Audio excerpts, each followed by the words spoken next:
রোজার মাসে পাইকারি ও খুচরা বিক্রেতারা যেন কোনোভাবে কারসাজি করতে না পারে এ ব্যাপারে ডিসিদের নির্দেশনা দিয়েছে সরকার, জানিয়েছেন অর্থ উপদেষ্টা ডক্টর সালেউদ্দিন আহমেদ। জাতীয় অর্থনৈতিক বিষয় সংক্রান্ত উপদেষ্টা পরিষদ কমিটির সভা এবং সরকারি ক্রয় সংক্রান্ত উপদেষ্টা পরিষদ কমিটির সভা শেষে ব্রিফিংয়ে এ কথা জানান তিনি। অর্থ উপদেষ্টা জানান, দেশে খাদ্য পরিস্থিতি ভালো এবং সার্বিকভাবে দাম এখন সহনীয় পর্যায়ে আছে। রোজার সময় মনিটরিং জোরদার করা হবে। কেউ যেন খাদ্য লুকিয়ে রেখে কিংবা গুদামজাত করে কৃত্রিম সংকট তৈরি করতে না পারে সে বিষয়ে তৎপর রয়েছে সরকার। রোজার সময় সাধারণ মানুষের নিত্যপণ্য পেতে কোনো অসুবিধা না হয় সেটি নিশ্চিত করা হবে বলেও জানান অর্থ উপদেষ্টা ডক্টর সালেউদ্দিন আহমেদ।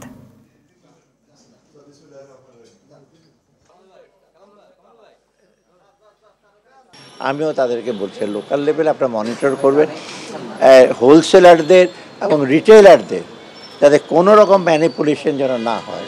কারণ খাদ্য অনেক সময় দেখা যায় সাপ্লাই আছে, সেটা ভোক্তার কাছে যায় না, গুদামে পড়ে থাকে, লুকিয়ে রাখে।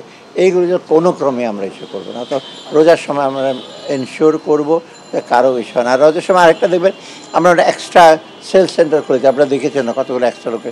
অতএব সাধারণ মানুষের যেন কোনো নিত্য প্রয়োজনীয় দ্রব্যের জন্য কোনো রকম অসুবিধা না হয় সেটা আমরা নিশ্চিত করি।